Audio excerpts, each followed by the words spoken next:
பாக்கியலட்சுமி சீரியல்ல அடுத்து என்ன நடக்க போகுது பார்க்கலாம். இங்க இனியாவோட வாழ்க்கைக்காக வேற வழி இல்லாம இங்க பாக்கியா ரெஸ்டாரண்ட்ட மூடிறேன் அப்படிங்கிற மாரி இங்க சுதா கிட்ட சொன்னதுனால, அடுத்து என்ன நடக்க போகுது அப்படிங்கிற மாரியும் ஆர்வமா காத்துட்டு இருந்தீங்க அப்படின்னா, மறக்காம இந்த வீடியோக்கு லைக் பண்ணிருங்க. வாங்க இப்ப வீடியோக்குள்ள போலாம். இங்க இனியா வந்துட்டு அங்க வீட்ல இருந்துட்டு இங்க பாக்கியாவோட ரெஸ்டாரண்ட்க்கு வராங்க. அப்பதான் இங்க பாக்கியா வந்துட்டு இங்க ரெஸ்டாரண்ட்ல வேலை பார்த்துட்டு இருக்காங்க. அந்த நேரத்துல தான் இங்க இனியா வேகமா உள்ள வந்துட்டு அழுதுகிட்டே வந்துட்டு உட்காரவும், உடனே அங்க இருந்த பாக்கியா வந்துட்டு, "என்ன இனியா? என்னாச்சு? என்ன திடீர்னு வந்திருக்க? ஏன் இனியா அழற?" அப்படிங்கிற மாரிலாம் இங்க பாக்கியா வந்துட்டு ஒரு மாரி பதட்டமா இங்க இனியாவ பார்த்து கேட்டுட்டு இருக்காங்க. உடனே அங்க இருந்த இனியா வந்துட்டு எதுவுமே பதில் சொல்லாம அழுதுட்டே வந்துருக்காங்க. அப்பதான் அங்க இருந்த பாக்கியா வந்துட்டு திரும்பவும் இனியாவ பார்த்துட்டு, "சொல்லு இனியா, வீட்ல ஏதாவது பிரச்சனையா அங்க? ஏன் இப்படி அழற? வந்தது வராதமா?" அப்படிங்கிற மாரிலாம் இங்க பாக்கியா வந்துட்டு இனியாவ பார்த்துட்டு ரொம்பவே பதறி போயிட்டு கேட்கறாங்க. அப்பதான் அங்க இருந்த செல்வி வந்துட்டு இனியாவ பார்த்துட்டு, "என்ன இனியா பாப்பா என்னாச்சு?" அப்படிங்கிற மாரி இங்க செல்வி ஒரு பக்கம் கேட்க, அப்பதான் அங்க இருந்த இனியா வந்துட்டு அழுதுட்டு இங்க பாக்கியா பார்த்து பேசிட்டு இருக்காங்க. "அம்மா நேத்துலேருந்து இப்போ வரைக்கும் அங்க வீட்ல வந்துட்டு யாருமே என்கிட்ட ஒழுங்கா பேச மாட்றாங்கம்மா. எல்லாருமே மூஞ்சிய தூக்கி வச்சுட்டு போறாங்க. அது மட்டும் இல்லாம நிதிஷ் கூட என்ன என்னமோ சந்தேகப்படுற மாரி பார்த்துட்டு இருக்காரும்மா. எனக்கு அவங்க எல்லாருமே இப்படி பண்றத பார்க்கும்போது ரொம்பவே கஷ்டமா இருக்கும்மா." அப்படிங்கிற மாரிலாம் இனியா வந்துட்டு அழுதுட்டே சொல்ல, அப்பதான் அங்க இருந்த பாக்கியா வந்துட்டு, "ஏன் இனியா என்னாச்சு? அப்படி நீ என்ன பண்ணிட்ட? நேத்து கூட வந்துட்டு நிதிஷ் வந்து நல்லா தான் பேசிட்டு இங்கேருந்து கூட்டிட்டு போனாரு. இப்ப என்ன இனியா திடீர்னு காலையில அழுதுட்டே வந்துட்டு இப்படி ஒரு விஷயத்த சொல்லிட்டு இருக்க?" அப்படிங்கிற மாரிலாம் இங்க பாக்கியாவும் இனியா பார்த்து கேட்டுட்டு இருக்க. அப்பதான் அங்க இருந்த இனியா வந்துட்டு, "அம்மா நேத்து நைட்டு நிதிஷ் என்ன இங்க ரெஸ்டாரண்ட்லேருந்து கூட்டிட்டு போயிட்ட பிறகு தாம்மா அந்த பிரச்சனையே ஆரம்பிச்சுச்சு." அப்படிங்கிற மாரிலாம் இங்க இனியா சொல்லவும், அப்பதான் இங்க பாக்கியா வந்துட்டு, "என்ன இனியா சொல்ற? புரியிற மாரி சொல்லு." அப்படிங்கிற மாரிலாம் அங்க பாக்கியா கேட்கறாங்க. அப்பதான் அங்க இருந்த இனியா வந்துட்டு, "நேத்து நைட்டு நிதிஷ் என்ன இங்க ரெஸ்டாரண்ட்லேருந்து கூட்டிட்டு போக வரும்போது நான் ஆகாஷ் கிட்ட பேசியிருந்தனால, அத நிதிஷ் பார்த்துட்டாரும்மா. அதனால தாம்மா அவர பார்க்கும்போது நான் ஆகாஷ் கிட்ட பேசிட்டு இருந்ததால தாம்மா இவ்வளோ பிரச்சனை." அப்படிங்கிற மாரிலாம்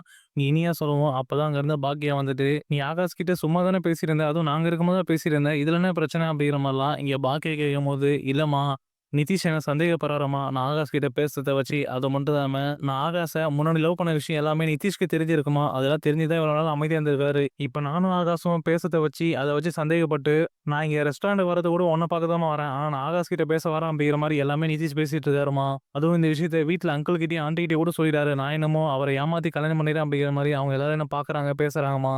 எனக்கு இப்படிலாம் நடக்கிறத பார்த்தோனே ரொம்ப கஷ்டமா இருக்குமா." அப்படிங்கிற மாரிலாம் இங்க இனியா வந்துட்டு அழுதுட்டு இங்க பாக்கியாட்ட சொல்ல, ஒரு சைடு இங்க பாக்கியாவுக்கும் ஒண்ணுமே முடியல. அப்பதான் அங்க இருந்து செல்வி வந்துட்டு, "ஏன் இனியா பாப்பா, அந்த தம்பிய பார்த்தா ரொம்ப நல்ல தம்பி மாரி இருக்கு. அந்த தம்பி அப்படிலாம் பேசிட்டு இருக்காங்க. நீங்க ஆகாஷ் கிட்ட சாதாரணமா தானே பேசிட்டு இருந்தீங்க. அத ஏன் போயிட்டு இவ்ளோ சந்தேகப்பட்டு பேசிட்டு இருக்காங்க?" அப்படிங்கிற மாரிலாம் இங்க செல்வி ஒரு பக்கம் பேசிட்டு இருக்க. அப்பதான் இங்க பாக்கியா வந்து இனியா கிட்ட, "வேற என்ன இனியா நடந்தது?" அப்படிங்கிற மாரி கேட்கறாங்க. அப்பதான் இங்க இனியா வந்துட்டு, "எம்மா இதுக்கு மேல என்னம்மா நடக்கணும்? நிதிஷ் என்ன சந்தேகப்படுறாரும்மா. இதுக்கப்புறம் நான் எப்படிம்மா நிம்மதியா அங்க வாழ முடியும்?" அப்படிங்கிற மாரிலாம் இனியா ரொம்பவே கஷ்டப்பட்டு பேச, அப்பதான் இங்க பாக்கியா வந்துட்டு ஒரு மாரி கவலையோட இங்க இனியாட்ட, "சரி இனியா நீ கிளம்பு உங்க வீட்டுக்கு போலாம். நான் வந்துட்டு உங்க வீட்ல இருக்க எல்லாருக்கும் நிதிஷ்க்கும் சொல்லி புரிய வைக்கிறேன். உன்ன அவங்க தப்பா புரிஞ்சுட்டு இருக்காங்க. நான் வந்து பேசுறேன். நீ கிளம்ப போலாம்." அப்படிங்கிற மாரிலாம் இங்க பாக்கியா வந்துட்டு இனியாவ கூப்பிடும்போது, அப்பதான் அங்க இருந்து இனியா வந்துட்டு, "இல்லம்மா நீ வராதம்மா. நீ வந்த அப்படின்னா கண்டிப்பா நீ சொல்றத அவங்க காதுல கூட வாங்க மாட்டாங்க. ஏற்கனவே என்கிட்ட வந்துட்டு அந்த அளவுக்கு நடந்துக்கிறாங்க.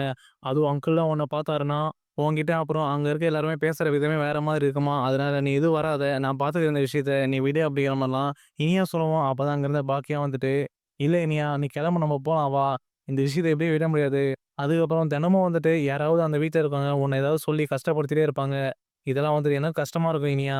அதனால நீ கிளம்பு நம்ம போலாம்." அப்படிங்கிற மாரி சொல்லிட்டு, இங்க பாக்கியா வந்துட்டு அங்கருந்து இனியாவ கூட்டிட்டு கிளம்பலான்னு கிளம்புறாங்க. அப்பதான் அங்கருந்து செல்வி வந்துட்டு, "அக்கா நானும் வரட்டுமா?" கேட்கும்போது, அப்பதான் இங்க பாக்கியா வந்துட்டு, "இல்ல செல்வி நீ ரெஸ்டாரண்ட்லயே இரு. ரெஸ்டாரண்ட்ட பார்த்துக்கோ. நான் போயிட்டு பேசிட்டு வரேன். இனியாவ கூட்டிட்டு போயிட்டு." அப்படிங்கிற மாரி சொல்லிட்டு, இங்க பாக்கியாவும் இனியாவ கூட்டிட்டு அங்க இனியாவோட வீட்டுக்கு போறாங்க. அப்பதான் இங்க பாக்கியாவும் இனியாவும் இங்க வீட்டுக்குள்ள போகும்போது, அப்பதான் அங்க வீட்டுக்குள்ள இங்க நிதிஷோட அம்மா மட்டும் இருக்காங்க. அப்பதான் அங்க நிதிஷோட அம்மா வந்துட்டு இங்க பாக்கியாவும் இனியாவ பார்த்துட்டு, இனியா பார்த்து பேசிட்டு இருக்காங்க. "என்ன இனியா, நீ பண்ணதெல்லாம் மறைச்சு, உங்க அம்மா வந்து உனக்கு கல்யாணம் பண்ணி குடுத்ததுக்கு, அத பத்தி பேசுறதுக்கு உங்க அம்மா இப்ப கூட்டிட்டு வந்திருக்கியா?" அப்படிங்கிற மாரிலாம் நிதிஷோட அம்மா பேச, உடனே அங்க இருந்த இனியா வந்துட்டு அமைதியா இருக்காங்க. அப்ப அங்க இருந்த பாக்கியா வந்துட்டு, "நிதிஷோட அம்மாகிட்டயும் நிதிஷ் இல்லையா வீட்ல?" அப்படிங்கிற மாரி கேட்கறாங்க. அப்பதான் அங்க நிதிஷோட அம்மா வந்துட்டு, பாக்கியாவ பார்த்துட்டு, "ஏங்க என்கிட்டலாம் எதுவும் பேச மாட்டீங்களா? நிதிஷ் கிட்ட தான் பேசுவீங்களா? ஓ! இது இனியாவோட விஷயம் அப்படிங்கிறதுனால நிதிஷ் கிட்ட பேசணுன்றீங்களா? சரி இருங்க கூப்பிடுறேன்." அப்படின்னு சொல்லிட்டு, இங்க நிதிஷோட அம்மாவும் இங்க நிதிஷ கூப்பிடுறாங்க. அப்பதான் அங்க இருந்த நிதிஷும் வந்து ரூம்ல இருந்து வெளிய வராரு. நிதிஷ கூப்பிடுற சத்தத்த கேட்டு அங்க சுதாகரும் ரூம்ல இருந்து வெளிய வராரு. எல்லாருமே அங்க வந்த பிறகு இங்க பாக்கியா இனியாவ பக்கத்துல வச்சுட்டு இங்க நிதிஷ பார்த்து பேசிட்டு இருக்காங்க. "நிதிஷ் நான் இனியாவோட விஷயமா உங்ககிட்ட பேசுறதுக்கு தான் இங்க வந்தேன். நீங்க இனியாவ ஏதோ தப்பா புரிஞ்சு வச்சிருக்கீங்க. நீங்க நெனைக்கிற மாரி இனியா கிடையாது. இனியா உண்மையாவே ரொம்ப நல்ல பொண்ணு. நீங்க ஆகாஷ வச்சு இனியா சந்தேகப்பட்டு பேசிட்டீங்க அப்டின்னும், அது மட்டும் இல்லாம நீங்க வீட்ல இருக்க யாரும் வந்துட்டு இனியா கிட்ட மூஞ்சி குடுத்து பேச மாட்றீங்க அப்டிங்கிற மாரியும் இனியா அழுதுகிட்டே என்கிட்ட சொன்னா. இனியாவும் ஆகாஷும் முன்னாடி லவ் பண்ணத மறைச்சு உங்களுக்கு வந்து இனியாவ கல்யாணம் பண்ணி குடுன்னு சொல்லிட்டு எங்களுக்கு கொஞ்சம் கூட எண்ணமே கிடையாது. அந்த விஷயம் முடிஞ்சு போன விஷயம். அத பத்தி உங்ககிட்ட சொல்லி, அத ஏன் வந்துட்டு ஒரு விஷயமா எடுத்துக்கணும்னு சொல்லிட்டு தான், உங்க எல்லார்கிட்டயும் இனியா வந்துட்டு ஆகாஷ லவ் பண்ண விஷயம் எதுவுமே சொல்லாம, நாங்க இனியாவ வந்துட்டு உங்களுக்கு கல்யாணம் பண்ணி வச்சோம். ஆனா, இனியா வந்துட்டு கல்யாணத்துக்கு அப்புறம் ஆகாஷ் கிட்ட பேசுறது கிடையாது. ஆகாஷ பார்க்கறது கிடையாது. எதார்த்தமா தான் நேத்து நீங்க ரெஸ்டாரண்ட்டுக்கு இனியாவ கூட்டிட்டு போக வரும்போது ஆகாஷும் அங்க வந்திருந்தான். அப்பதான் வந்துட்டு இனியா எப்படி இருக்க? அப்படிங்கிற மாரி சாதாரணமா தான் ஆகாஷ்ட்ட பேசியிருந்தான். அத பார்த்து வந்துட்டு நீங்க சந்தேகப்பட்டு இனியாவ இந்த அளவுக்கு கஷ்டப்படுத்தி பேசிட்டீங்க. அதனால நீங்களும் புரிஞ்சுக்கோங்க. இதுக்கு மேல இனியா கிட்ட அப்படிலாம் பேசாதீங்க. உங்களுக்கு வேற ஏதாவது கேட்கணும்னா என்கிட்ட கேளுங்க இப்போ அப்படிங்கிற மாரிலாம். இங்க பாக்கியா வந்துட்டு இனியாவுக்கோசரம் அவங்க வீட்ல இருக்க எல்லார்கிட்டயும், நிதிஷ் கிட்டயும் வந்துட்டு எல்லா விஷயத்தையும் சொல்லி புரிய வச்சுட்டு இருக்காங்க. அப்பதான் அங்க இருந்த நிதிஷோட அம்மாவும் பாக்கியாவ பார்த்துட்டு, "ஏங்க நீங்க என்ன சொன்னாலும் வந்துட்டு நாங்க நம்பிடணுமா? நீங்க எதுக்கு முதல்ல இனியா லவ் பண்ண விஷயத்த எங்ககிட்ட யார்கிட்டயும் கல்யாணத்துக்கு முன்னாடியே சொல்லாம, இனியாவ நிதிஷ்க்கு கல்யாணம் பண்ணி குடுத்தீங்க.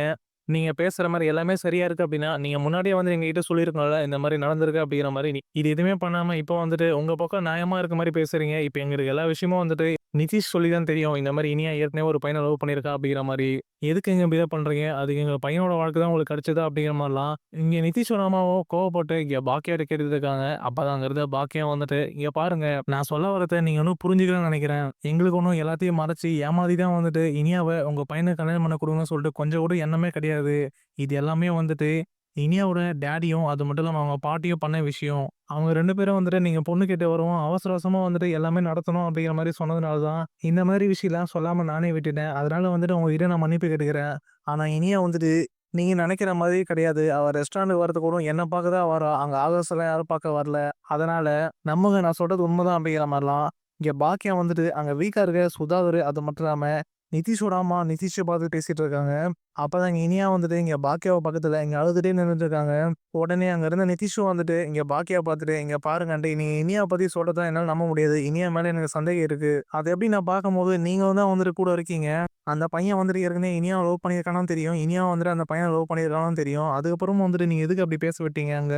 அப்ப ரெஸ்டாரண்ட்ல இனியா தினமும் வரும்போது இப்படிதான் நடக்குது. அந்த பையன் ஆகாஷ் கிட்ட இனியா பேசிட்டு தானே இருக்கா அப்படிங்கிற மாரிலாம் திரும்பவும் இனியா மேல சந்தேகப்பட்டு சந்தேகம் இருக்கு அப்படிங்கிற மாரி இங்க நிதிஷ் வந்துட்டு இங்க பாக்கியாகிட்டயே பேச ஆரம்பிச்சுறாரு. இத கேட்டவுடனே இங்க பாக்கியாக்கு ஒரு மாரி கஷ்டமாவும், அதிர்ச்சியாவும் ஆயிடுது. அப்பதான் அங்க இருந்த சுதாகர் வந்துட்டு இங்க பாக்கியா பார்த்து பேச ஆரம்பிக்கிறாரு. "என்ன சம்மந்தி, நீங்க பண்ணதெல்லாம் சரியா இருக்கா? இப்படி ஒரு விஷயத்த மறைச்சு தான் என் பையன் நிதிஷ்க்கு உங்க பொண்ண கல்யாணம் பண்ணி குடுத்துருக்கீங்களா? இன்னும் என்னலாம் சம்மந்தி மேடம் நீங்க பண்ண போறீங்க? ஏற்கனவே அந்த சின்னதா வந்துட்டு அந்த ஹோட்டல வச்சுட்டு, என் பேரோட சேர்த்து என் குடும்பத்தோட பேரையும், என் பிசினஸையும் வந்துட்டு கெடுத்துட்டு இருக்கீங்க. அந்த மாரி சின்ன ஹோட்டல் நடத்தாதீங்க. அத மூடுங்க." அப்படிங்கிற மாரி சொல்லி பார்த்தாச்சு. ஆனா இனியா போயிட்டு அவங்க டாடி கிட்ட போய் சொல்லியிருக்கா. அவங்க டாடி வந்து நேத்து என்கிட்ட பேசிட்டு போயிருக்காரு. அதனால நான் என்ன சொல்ல வரேன் அப்டின்னா, எனக்கு தெரிஞ்சு உங்க பொண்ணு இனியாவோட வாழ்க்கைக்கு உங்களால தான் வந்துட்டு ஏதோ பெரிய பாதிப்பு வரப்போகுதுன்னு நெனைக்கிறேன். ஒரு சொந்தக்காரவா நாங்க சொல்றதையும் நீங்க கேட்க மாட்றீங்க. இப்ப இனியாவ இவ்ளோ பெரிய விஷயத்த மறைச்சு கல்யாணமும் பண்ணி குடுத்துருக்கீங்க. நீங்களே சொல்லுங்க சம்மந்தி மேடம். என்ன பண்ணலாம்? ஒண்ணு நாங்க சொல்றதாவது நீங்க கேட்கணும். இல்ல அப்டின்னா நீங்களாவது உண்மையா இருக்கணும். நான் கொஞ்சம் கூட யோசிச்சு பார்க்கல. இனியா வந்துட்டு கல்யாணத்துக்கு முன்னாடி இப்டி பண்ணியிருப்பாங்கன்ட்டு. சரி நான் அத கூட விட்டுர்றேன். அது முடிஞ்சு போச்சு சொல்லிட்டு. ஆனா, நீங்க இப்ப நடத்துற அந்த சின்ன ஹோட்டல மூடுறதுல உங்களுக்கு என்ன பிரச்சனை? அதனால நீங்க மட்டும் நெறைய பிரச்சனையில பாதிக்கப்பட போறது கிடையாது. நாங்களும் தான் வந்துட்டு இதுல பாதிக்கப்படுறோம். எங்க குடும்பமே இதுல பாதிக்கப்படுது. என் பிசினஸ் பெரிய அளவுல பாதிக்கப்படுது. உங்க சம்மந்தி வீட்டுக்காரவங்க சின்னதா ஒரு இட்லி கடை மாரி ஹோட்டல் வச்சு நடத்திட்டு வராங்களாமே! அப்படிங்கிற மாரிலாம் பேசுறாங்க. இப்போ இனியா வந்துட்டு கல்யாணத்துக்கு முன்னாடி ஒரு பையன லவ் வேற பண்ணியிருக்கா. இந்த விஷயம்லாம் வந்துட்டு வெளிய தெரிய வந்தா என்னங்க ஆகுறது? இவ்ளோ நாளா எங்க குடும்பத்துக்குன்னு இருந்த மரியாதை என்ன ஆவுறது? இது எல்லாமே வந்துட்டு உங்களாலயும், உங்க பொண்ணாலயும் தான் வந்துட்டு எங்களுக்கு கொஞ்சம் கொஞ்சமா போயிட்டுருக்கு.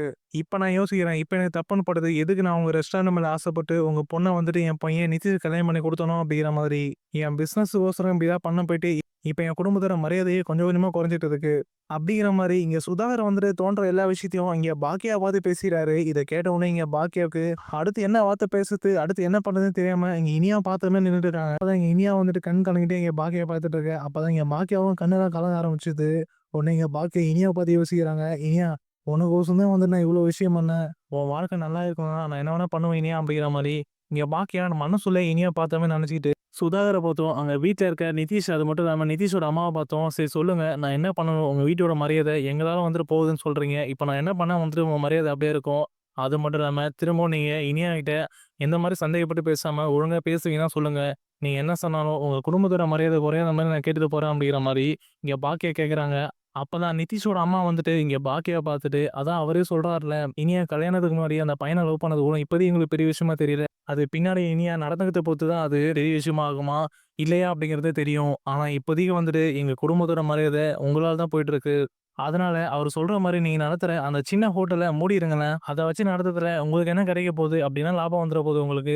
அது மட்டும் இல்லாம அதனால நாங்களும் தான் வந்துட்டு ஒரு சில பிரச்சனைய பார்க்குறோம். அப்படிங்கிற மாரி நிதிஷோட அம்மா வந்துட்டு இங்க பாக்கியாட்ட சொல்லிர்றாங்க. அப்பதான் அங்க வந்து சுதாகர் வந்துட்டு பாக்கியாவ பார்த்துட்டு, "என்ன சம்மந்தி மேடம்? என்ன சொல்றீங்க?" அப்படிங்கிற மாரி கேட்கும்போது, அப்பதான் அங்க இருந்த பாக்கியா அமைதியா நிக்க, அந்த நேரத்துல இங்க நிதிஷோட அம்மா வந்துட்டு இங்க பாக்கியாவ பார்த்துட்டு, "இங்க பாருங்க ஏதாவது சொல்லுங்க. இப்படி அமைதியா இருந்தா என்ன அர்த்தம்? நீங்க சொல்ற மாரி எங்க மூலியமா இனியாவுக்கு எந்த ஒரு கஷ்டமும் வராம நாங்க பார்த்துக்கிறோம். நிதிஷ் வந்துட்டு திரும்பவும் இனியா கிட்ட சந்தேகப்பட்டு பேசாத மாரி நாங்க நிதிஷ்க்கு சொல்லி புரிய வச்சுக்கிறோம். ஆனா அதுக்கு முன்னாடி நாங்க சொன்ன மாரி நீங்க பண்ணணும். அந்த சின்ன ரெஸ்டாரண்ட்ட நீங்க மூடணும். நாங்க சொல்றதெல்லாம் கேட்டுக்கிட்டு நீங்க இதெல்லாம் பண்ணா தான் நான் சொல்றது நடக்கும்." அப்படிங்கிற மாரி இங்க நிதிஷோட அம்மா வந்துட்டு அங்க பாக்கியாவோட சின்ன ரெஸ்டாரண்ட்ட மூடுறத பத்தி பேசிட்டு இருக்காங்க. அப்பதான் அங்க இருந்து இனியா வந்துட்டு இங்க பாக்கியா கிட்ட, "அம்மா அவங்க சொல்ற மாரிலாம் எதுவும் கேட்காதம்மா.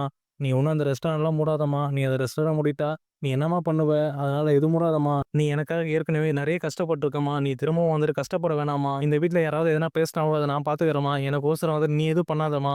அவங்க சொல்ற மாரி எதுவும் கேட்காதம்மா." அப்படிங்கிற மாரிலாம் இனியா வந்துட்டு இங்க பாக்கியாட்ட சொல்ல, அப்பதான் இங்க பாக்கியா வந்துட்டு, "இங்க பாரு இனியா, உன் வாழ்க்கை நல்லா இருக்கணும்னா நான் என்ன வேணா பண்ணுவேன் இனியா. அதுல ஒண்ணு தான் இதுவும். அவங்க சொல்ற மாரி நான் ரெஸ்டாரண்ட்ட மூடிர்றேன் இனியா. நீ இந்த வீட்லயும் சரி, உன் வாழ்க்கையிலயும் எப்பயுமே சந்தோஷமா இருக்கணும். அதுதான் வந்துட்டு அம்மாவுக்கும் வேணும். அம்மா கஷ்டப்பட்டாலும் பரவால்ல இனியா. அவங்களுக்கு நம்மளால பாதிப்பு வராத மாரி நானும் ஹோட்டல மூடிர்றேன். நீ எத நெனச்சும் கவலைப்படாத இனியா. பார்த்துக்கலாம்." அப்படிங்கிற மாரி சொல்லிட்டு, அதுக்கப்புறம் என் பாக்கியா வந்துட்டு இங்க சுதாகர் அது மட்டும் இல்லாம நிதிஷோட அம்மாவ பார்த்து பேசுறாங்க. "சரிங்க, நீங்க சொல்ற மாரியும், உங்களுக்கு எந்த பிரச்சனையும் வராத மாரியும், இனியாவோட வாழ்க்கைக்கு எந்த பிரச்சனையும் வராத மாரியும், நான் என்னோட ஹோட்டல மூடிர்றேன். எனக்கு கூட 2 நாள் டைம் குடுங்க. நான் என்னோட ஹோட்டல மூடிர்றேன். இது எல்லாமே நான் இனியாவுக்காக தான் பண்றேன். ஆனா திரும்பவும் வந்துட்டு நீங்க இனியாவ என்னால கஷ்டப்படுத்துறீங்க. இனியாவுக்கு ஏதாவது பிரச்சனை அப்படின்னா, என்னால பார்த்துட்டு சும்மா இருக்க முடியாது. நீங்க சொன்னதுக்கோசரம் நான் என்னோட ஹோட்டல மூடிர்றேன். நான் சொன்ன மாரியே வந்துட்டு இனியாவுக்கு எந்த ஒரு பாதிப்பும் வராத மாரி நீங்க பார்த்துப்பீங்கன்னு நெனைக்கிறேன் இனியாவ நல்லபடியா." அப்படிங்கிற மாரி இங்க பாக்கியா இனியாவுக்கோசரம், இனியாவோட வாழ்க்கைக்கோசரம் வந்துட்டு ஹோட்டல மூடுறேன் அப்படிங்கிற மாரி சொல்லிர்றாங்க. இங்க பாக்கியா அப்படி சொல்லவும், இங்க சுதாகருக்கும் ரொம்பவே சந்தோஷமாயிடுது. "சரிங்க சம்மந்தி மேடம், நீங்க போயிட்டு வாங்க. இன்னும் 2 நாள்ல உங்க ஹோட்டல மூடுற வேலைய இப்பயே ஆரம்பிச்சுருங்க." அப்படிங்கிற மாரியும் சுதாகர் சொல்லவும், அங்க இருந்து பாக்கியா வந்துட்டு, "சரிங்க." இனியாவ பார்த்துட்டு, "இனியா நீ பார்த்து இருந்துக்கோ. ஏதாவது ஒண்ணுன்னா அம்மாகிட்ட நீ சொல்லு. நான் கிளம்புறேன்." அப்படிங்கிற மாரி ரொம்பவே கவலையோட அங்க இருந்துட்டு பாக்கியா இனியாகிட்ட சொல்லிட்டு கிளம்பி போயிர்றாங்க.